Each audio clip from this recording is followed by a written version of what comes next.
He wants fellowship with you. He's inviting you into fellowship. And by the way, many people know about Jesus. Many people even believe in Jesus. But can I tell you, there are so many people who have never accepted the invitation of grace. They have believed that Jesus is the Son of God. They know a lot about Jesus, but they cannot point to a time where they've received that invitation for salvation. Now, what do you mean by that? Well, Jesus said, marvel not in John 3 and verse 7.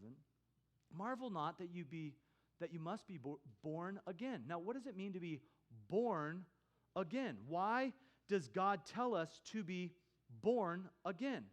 Well, the Bible says in John 3 and verse 6, it says that which is born of the flesh is flesh. So you are sitting in this room, meaning you were born. You have a birthday, right? And so your birth date is proof of your physical birth, the fact that your flesh was born. You are in the flesh, okay?